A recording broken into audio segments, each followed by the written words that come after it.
Okay, I'm going to ramble on a little bit about more links between the yin-yang, Taoism, and Judeo-Christianity as described in scriptures and gospels. So, Jesus rose from the dead. He spent some time in a tomb, and then a stone was rolled away.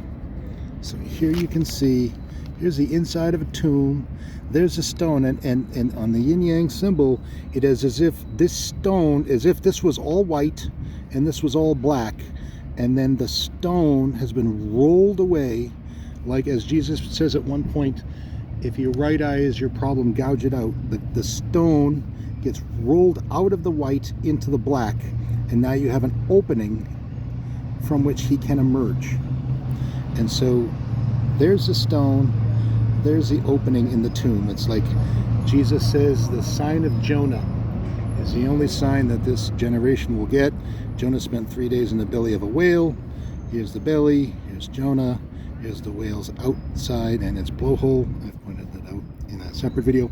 So the idea is that Jesus emerges from the tomb, and then he becomes the light of the world, just as if, imagine this is the sun in the sky and here's the world. Okay, so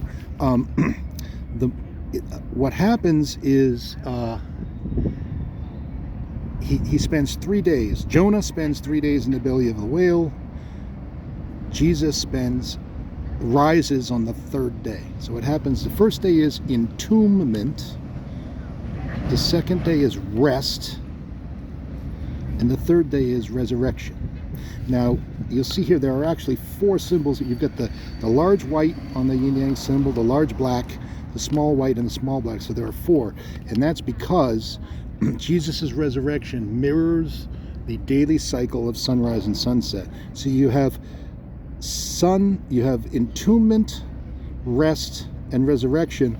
But when resurrection happens, the moon is like a stone that gets rolled out of the sky.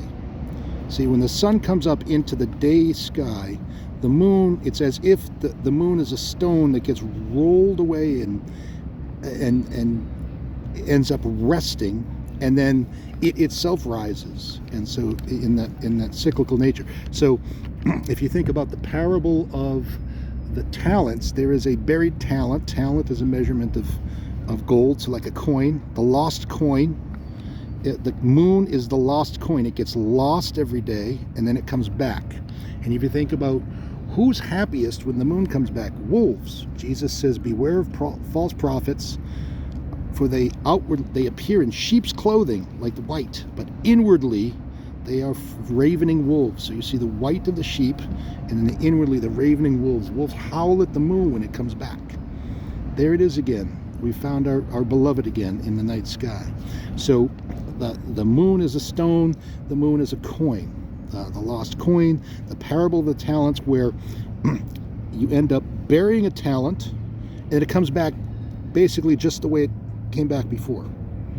As opposed to the parable of the mustard seed, the seed gets buried and then it produces 30, 60, or 100 times more than was planted. So the moon comes out and all the stars are in the sky. Actually, that's the parable of the sower. Excuse me. The parable of the sower, the seed that gets planted in good soil produces 30, 60, or 100 times more. So you end up with the moon and a sky full of stars. Just like the parable of the lost sheep, you have 1 sheep and 99 other sheep. Okay, so that's the moon. Sheep are white.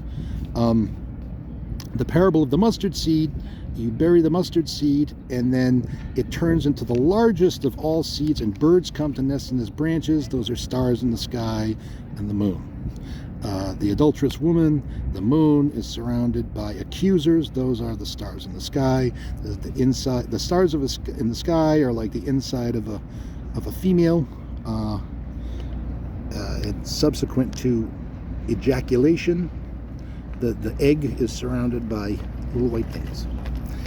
So that's the idea behind the stone being rolled away from the tomb, and resurrection derives from this yin-yang symbol. You have the parable of the weeds, the good seed, the moon, gets planted, and then there's a time where it sits. and then at harvest time, at dusk, at sunset, it rises, and then the enemy plants weeds that sprout up around it.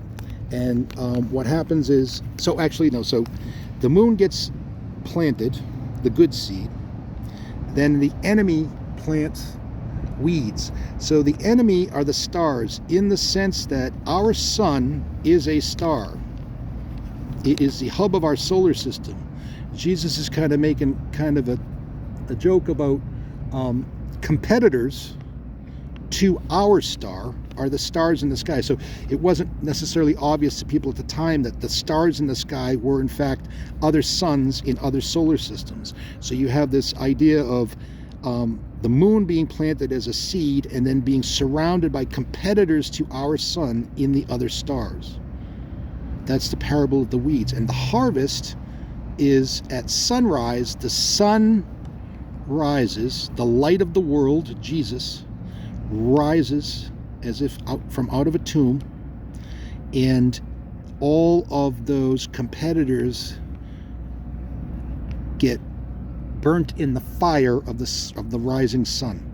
So it's almost like a jealous lover. You know, the first commandment is that my God is a jealous God. You shall have no gods other than me. And so the sun rises jealously and burns all its competitors, all the other suns of other solar systems. It burns them all away because it's jealous and it wants to be with its lover, the moon. So that's, you've got the resurrection of Jesus, you've got the parable of the sower, you've got the parable of the weeds, you've got the parable of the mustard seed, and the yin-yang symbol. And then so now when you think about, that may be, I'll leave all that. There's a lot of other stuff to say about it, but anyway, that's more stuff. Enjoy.